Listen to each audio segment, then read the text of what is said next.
It was never supposed to come out this way. Behind closed palace doors, whispers had already begun circulating, but no one expected the royal doctor's quiet confirmation to trigger the moment that would shake the monarchy's image to its core. And when Princess Catherine finally broke down, it wasn't just a private collapse.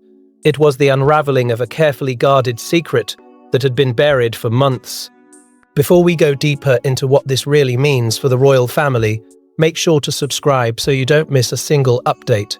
For months, something had felt different. The smile was still there, the composure intact, the grace unmistakable. But there was a flicker behind her eyes that even the most disciplined royal training could not fully conceal. Appearances were shortened, engagements were rearranged.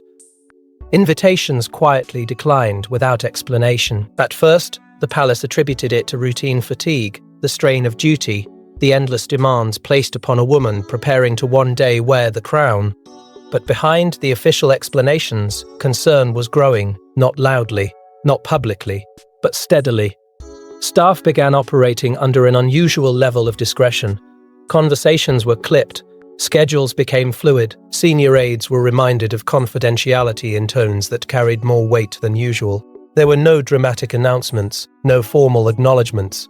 Instead, there was silence controlled, deliberate silence.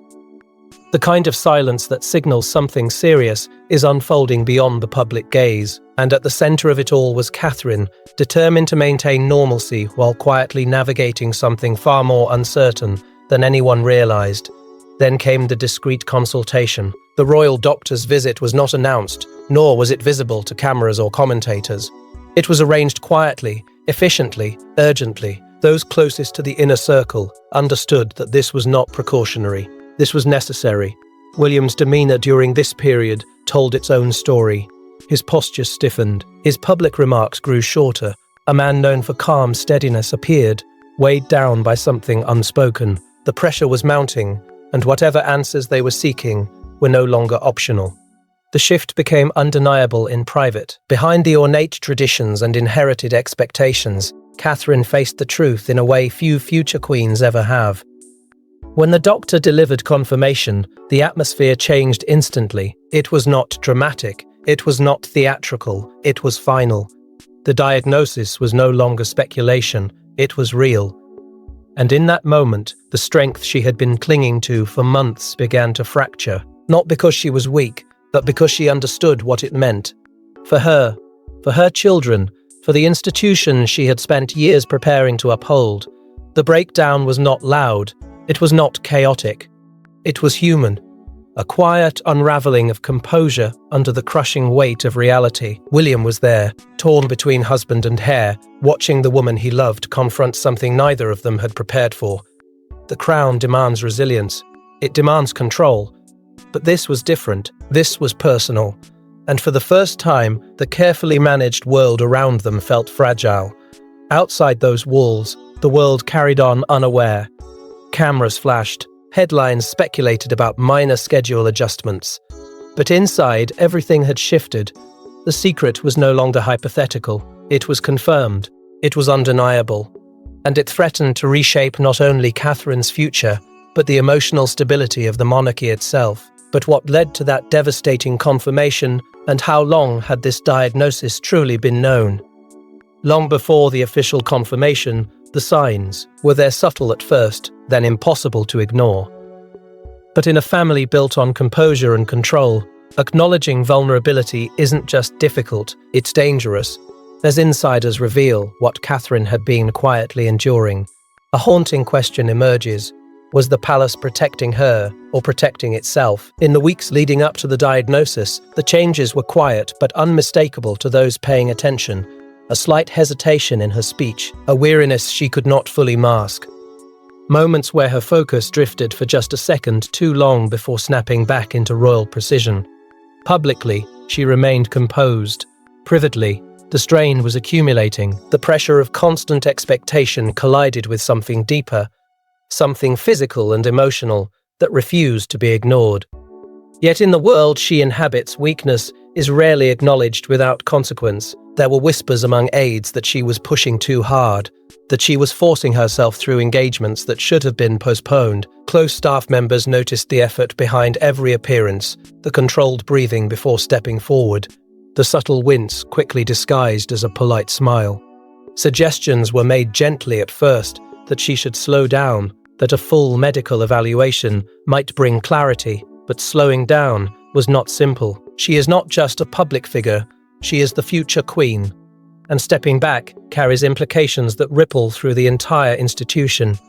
William saw more than anyone else. He recognized the fatigue that cameras could not capture. He noticed the late nights when she could not rest, the moments of frustration when her own body seemed to betray her determination. Torn between the demands of duty and the instinct to protect his wife, he faced a conflict that few heirs ever confront so directly. The crown demands resilience, marriage demands presence. And in those quiet hours, he stood suspended between both. Behind the scenes, consultations began discreetly. Not public appointments, not formal announcements, just quiet conversations in controlled environments. Questions were asked in hushed tones. Observations were documented carefully. Each conversation carried an unspoken fear. What if this was more serious than anyone wanted to admit? And still, the palace machine continued to operate, projecting steadiness to the outside world, while uncertainty simmered within. There were reports of a file confidential, tightly guarded, reviewed only by a select few. It was not dramatic in appearance. It did not announce itself as life-altering. But its existence signaled something significant. Notes compiled over weeks, symptoms recorded with increasing concern, recommendations suggesting urgency. The longer the evaluation was delayed, the heavier the atmosphere became. Silence, once strategic, began to feel suffocating. Catherine continued to move forward, driven by discipline and loyalty. Yet each public success contrasted sharply with her private struggle.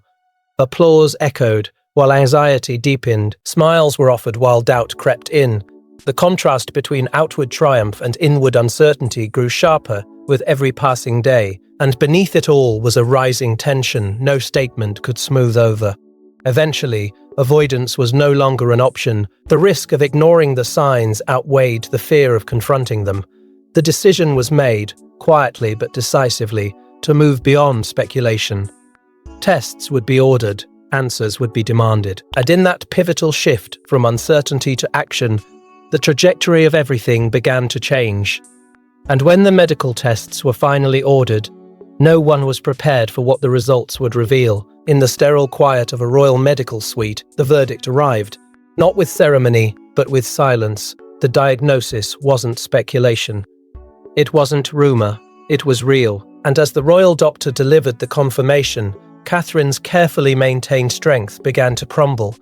Because this wasn't just a health issue, it was a revelation that could alter the future of the crown. For weeks, the uncertainty had hovered like a shadow, heavy but undefined. Now it had a name. Not announced loudly, not framed in dramatic language, but spoken in a measured clinical tone that made it even more devastating. The doctor did not exaggerate, he did not soften the truth. He laid it out carefully, each word precise, each sentence controlled. Yet beneath that professional calm was unmistakable gravity. This was not temporary exhaustion. This was not routine fatigue. It was a hidden diagnosis with implications far beyond the walls of that room. Catherine listened, absorbing every detail. On the surface, she remained composed. Years of royal discipline had trained her to maintain control in the face of pressure. But this was different. This was personal. The implications reached into her future, her duties, her identity. As the confirmation settled in, the weight of it pressed against everything she had built. The strength she had relied upon for months began to falter. Not dramatically, not theatrically, but undeniably. William's reaction was immediate, though restrained. His instinct was to shield her, to challenge every conclusion, to demand certainty in a moment that offered none. He asked the questions that mattered. What were the options? What were the risks? What did this mean long-term? His voice remained steady, but the tension beneath it was unmistakable. He was no longer just the heir balancing duty and image. He was a husband confronting a reality he could not control. The diagnosis itself remained tightly guarded, even within the inner circle. Its specifics were known only to a handful of trusted figures. But its seriousness was clear from the shift in atmosphere. Palace officials moved quickly, not with panic, but with strategy. Communications teams were alerted discreetly. Schedules were reviewed. Contingency plans quietly drafted. In an institution that survives on perception, this was not simply a medical matter, it was a potential crisis. Catherine's composure finally cracked in that private space. The effort of holding everything together for months collided with the finality of confirmation. Tears came, not from fear alone, but from the realization that nothing would remain untouched. Her role, her children, her future as queen. The crown demands resilience, but resilience does not erase vulnerability. In that moment, she allowed herself to feel the enormity of it. Outside the medical suite, the world remained unaware. Headlines speculated about minor adjustments. Commentators debated routine royal matters. But inside the palace, a quiet storm had begun. Advisors weighed transparency against protection. Some feared that disclosure could invite sympathy, but also scrutiny. Others warned that secrecy might fuel speculation far worse than the truth. Every option carried risk. The greatest fear was not only the diagnosis itself, but exposure. In an age where information travels instantly, a single leak could transform a private struggle into global spectacle. The monarchy has endured scandals before, but this was different. This was about the woman who represents its modern heart. The pressure intensified. Decisions would have to be made swiftly and carefully. Yet even as strategy unfolded, one reality stood firm. The confirmation had changed everything, not just medically, but emotionally and institutionally. Catherine was no longer navigating uncertainty, she was confronting consequence. And why? The diagnosis was devastating. It was only the first chapter in a far more complex story. Yet the diagnosis was only the beginning because what it meant for her role was far more complicated. For most, a diagnosis demands rest.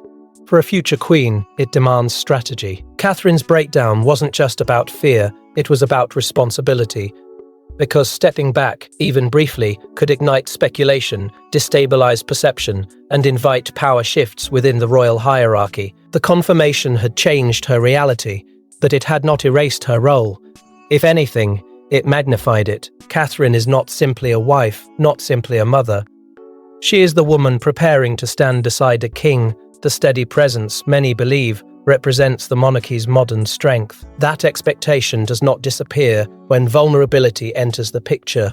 It tightens, it presses harder, and as she absorbed what the diagnosis meant physically, she was already calculating what it meant institutionally. Reducing public duties seemed logical, sensible, necessary, yet inside palace discussions, even that practical step became complicated. A scaled-back schedule could protect her health, but it could also spark questions. Why now? Why suddenly? The monarchy thrives on consistency. Any disruption invites analysis. Advisors weighed options carefully, examining calendars as though they were chessboards. Each cancellation risked fueling rumors. Each appearance risked pushing her beyond safe limits. There was no perfect solution, only consequences. William's instincts shifted dramatically in those days. Where once he balanced tradition with measured reform, now his focus sharpened around one priority, her well-being. He became less patient with optics, less tolerant of calculated delays. To him, Catherine was not a symbol to be managed. She was his partner, the mother of his children, the woman stat, dinging at the center of this storm. Yet even he could not ignore the broader implications. Protecting her might mean confronting senior voices within the institution, voices who viewed this moment through the lens of stability rather than emotion. And then there was Camilla. Her position, already complex within the evolving structure of power, gained new layers of significance. In any royal vacuum, perceived or real, influence shifts. If Catherine stepped back even temporarily, attention would naturally gravitate elsewhere. Public focus, ceremonial visibility, strategic presence, these are currencies within the palace. Camilla's role as queen carried authority, but Catherine's future status carried anticipation. The balance between present and future suddenly felt fragile. Catherine herself wrestled with a quieter fear, one she voiced only in the most private conversations. She did not want to appear weak. She did not want her children to see uncertainty in her eyes. She did not want the public to reinterpret years of resilience as something fragile. Strength has defined her image from the beginning: composed, capable, unwavering. The thought of that image shifting unsettled her more deeply than the diagnosis alone, because in the monarchy, perception is not superficial, it is survival. Within palace corridors, subtle alignments began forming. Some advisors urged caution and temporary withdrawal. Others advocated controlled transparency, believing authenticity could reinforce loyalty. A few watched silently, measuring how this moment might reshape internal hierarchies. No one spoke openly of ambition. They did not need to. The stakes were understood without being declared. Catherine stood at the center of it all, caught between her body's limitations and the crown's relentless demands. The contrast was stark. Public triumph on one side, private struggle on the other. The woman celebrated for grace, now confronting uncertainty. The future queen navigating fragility. It was not simply a medical crossroads. It was a defining test of identity and power. And as whispers spread through royal corridors, alliances quietly began to shift. The monarchy survives on control. And once the diagnosis was confirmed, the machine activated, draft statements were prepared, timelines were adjusted, appearances reconsidered, but behind the polished facade, a far more ruthless question circulated. How much of the truth should the public ever know? Within hours of the confirmation, private rooms became war rooms. Senior advisors gathered with measured urgency, their faces calm but their conversations sharp. This was not panic, it was calculation. Every word spoken carried consequence. Every pause hinted at deeper concern. The monarchy has endured crises before, but this felt different. This was not scandal born of misjudgment. It was vulnerability rooted in humanity, and humanity, in royal terms, can be unpredictable. Draft statements were written and rewritten. Language was dissected line by line. Should the diagnosis be referenced directly? Should it remain vague? Would transparency strengthen trust or weaken authority? The debate was not merely about wording, it was about identity. The institution has long balanced mystique with duty, distance with devotion. Too much openness could invite scrutiny, too much secrecy could invite suspicion. The line between the two grew thinner by the hour. Media containment became a priority. Communications teams monitored speculation closely. Patterns were analyzed. Questions from journalists were anticipated before they were asked. There were discussions about timing, about sequencing public appearances in ways that would calm rather than alarm. The palace has mastered optics over generations, yet this moment challenged, engaged even its seasoned strategists. Because unlike a political misstep or public controversy, illness carries emotional weight that cannot be spun away. William's voice cut through many of those meetings with quiet intensity. He argued for authenticity. Not reckless disclosure, but honesty rooted in dignity. He understood the modern public in ways some senior advisors did not. The world had changed. People respond to vulnerability with connection, not condemnation. He believed shielding Catherine entirely could create a narrative far worse than the truth itself. His stance was not impulsive, it was protective, and it carried the unmistakable tone of a husband, unwilling to let his wife become a symbol stripped of her reality. Yet others in the room viewed the situation through a colder lens. Stability must come first. The crown cannot appear fragile. The future must not seem uncertain. Their priority was continuity. Protect the institution, and the individual will be protected in turn. It was not heartless. It was traditional. But tradition and transformation rarely coexist without friction. The tension between modern openness and royal precedent deepened. This generation has worked carefully to reshape the monarchy's image more relatable, more human, more connected. But now that philosophy faced its ultimate test, could the institution truly embrace vulnerability without undermining authority, or would it retreat into familiar silence? Behind the strategy, behind the polished language and measured appearances, something far more personal was unfolding. Catherine was not a statement to be drafted or a schedule to be adjusted. She was living the reality behind every calculated decision. The machine could plan, it could protect, it could contain, but it could not erase the emotional storm building within her. And as advisors weighed risk against reputation, one truth became impossible to ignore. Public perception can be managed, headlines can be shaped, but internal battles cannot be negotiated away. But no strategy could contain what was happening inside Catherine herself. The world sees poise, it sees elegance, it sees control.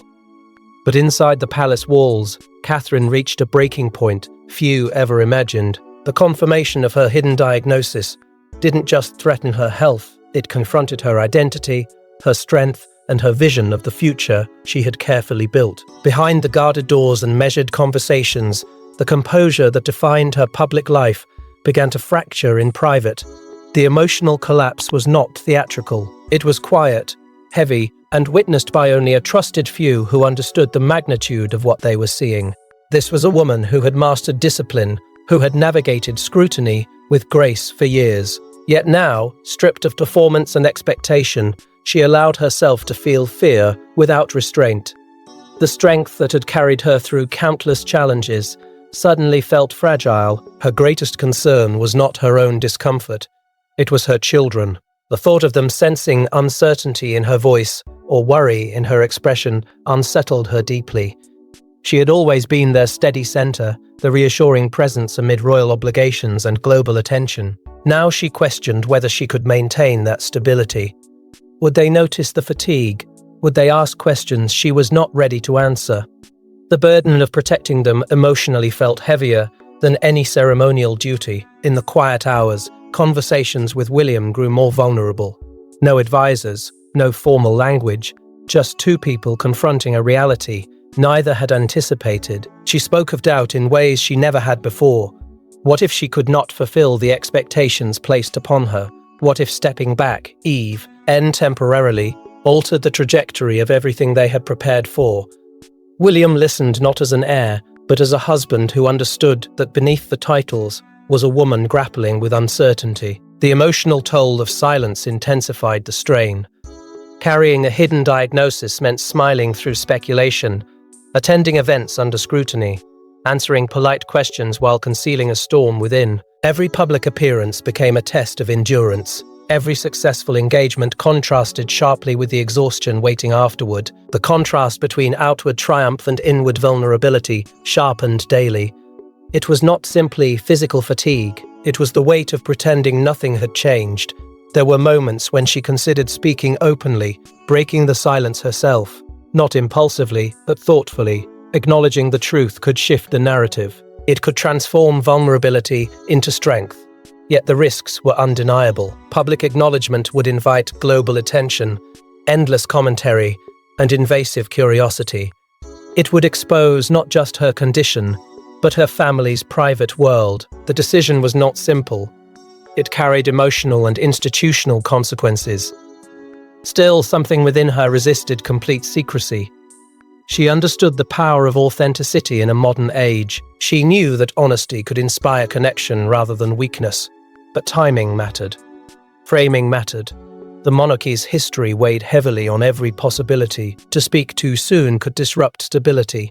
To remain silent too long could erode trust. As she wrestled with these choices, the emotional intensity did not fade. It deepened. She was no longer merely processing a diagnosis. She was redefining her relationship with duty, strength, and vulnerability. The future queen was confronting the most human of fears while carrying the expectations of centuries. And as Catherine wrestled with her truth, another fear began to loom, the inevitable leak. In the modern age, secrets rarely stay buried, especially royal ones. All it would take was one whisper, one document, one staff member speaking out of turn, and suddenly, Catherine's hidden diagnosis wouldn't be a private battle, it would become global headline warfare. The signs were already there, subtle commentary creeping into broadcasts, analysts dissecting recent appearances with forensic intensity. Why had her schedule shifted? Why did certain engagements feel shorter? Why did William appear more guarded than usual? What once would have passed unnoticed was now magnified through the relentless lens of a digital world that thrives on speculation. Silence no longer protected. It provoked. Paparazzi images were scrutinized frame by frame. A brief pause during a speech became evidence of strain. A measured expression was interpreted as concealed distress. Online discussions multiplied, each theory more dramatic than the last. In a monarchy that once controlled the narrative through distance, the balance of power had shifted. The public no longer waits for announcements, it constructs its own. Inside the palace, anxiety deepened. The diagnosis had been tightly contained, shared only among a select few. But history had proven that even the most secure institutions are vulnerable to human error. A misplaced file, a careless remark, a confidential memo viewed by the wrong eyes. Advisors began quietly auditing access points, reinforcing discretion, reminding staff of the weight of silence. Yet the more containment was emphasized, the more fragile it felt. William's frustration became harder to conceal. He understood the danger of a leak, not merely as a public relations crisis, but as a violation of Catherine's privacy. To have her health dissected by strangers before she chose to speak would be unforgivable. He pushed again for clarity, for controlled disclosure, rather than reactive damage control. But tradition does not bend easily. Senior figures cautioned patience. They believed speculation would fade without confirmation. William was not convinced. Beyond the palace gates, public sentiment hovered in uncertainty. Sympathy could be powerful. Transparency could inspire unity. But panic could spread just as quickly. The monarchy's stability rests partly on perception of continuity. If the future queen appeared vulnerable, markets of opinion would shift, critics would question readiness, supporters would rally. The institution would once again find itself navigating emotion on a global stage. And with every passing day, the ticking grew louder, not an audible clock, but an unmistakable pressure. Information in the modern era does not wait indefinitely. The longer the truth remained unspoken, the greater the risk that someone else would shape it first. Rumor has no loyalty. It does not protect dignity. It feeds on absence. Catherine felt that tension intimately. She understood that control was slipping, not because of mismanagement, but because secrecy has limits. The contrast was stark. Public success continued, appearances completed, duties fulfilled. Yet beneath that visible steadiness, the possibility of exposure loomed. One unexpected headline could unravel months of careful strategy. The monarchy had faced storms before. Scandals, divisions, shifts in public favor, but this was deeply personal. It was about vulnerability meeting visibility in an unforgiving era, and as speculation intensified and internal debates grew sharper, one truth emerged with increasing clarity. Waiting might no longer be the safest option, which leads to the most critical decision of all, whether Catherine would speak for herself. History will remember this moment not for the diagnosis itself, but for what followed. Because in the silence after the confirmation, Catherine faced a choice that could redefine not only her legacy, but the monarchy's future. Would she remain silent and protected, or would she step forward, vulnerable and human, risking everything for honesty? The days that followed were not filled with ceremony or grand declarations. They were filled with thought, with long pauses, with conversations that carried more weight than any public address ever could. Catherine understood that whatever decision she made would echo far beyond her own experience. Silence could preserve stability. It could protect her children from immediate scrutiny. It could shield the institution from turbulence. But silence could also create distance, a widening gap between the crown and the people it serves. She began to contemplate something unprecedented, not rebellion, not defiance, but openness, a carefully measured acknowledgement of truth. The idea was both terrifying and liberating. To speak would mean relinquishing control over how the story evolved. It would invite sympathy, but also speculation. It would humanize her, but also expose her. The balance between strength and vulnerability had never felt so fragile. William stood firmly beside her, not as a strategist alone, but as a partner who understood the power of authenticity. He saw the courage it would take. He knew the risks. Yet he believed that honesty, delivered with dignity, could reshape perception rather than damage it. In private discussions, his support was unwavering. If she chose to speak, he would stand beside her without hesitation. If she chose silence, he would protect that choice just as fiercely. Advisors, however, remained divided. Some argued that controlled transparency could usher in a new era, a monarchy less distant, more emotionally connected to the public.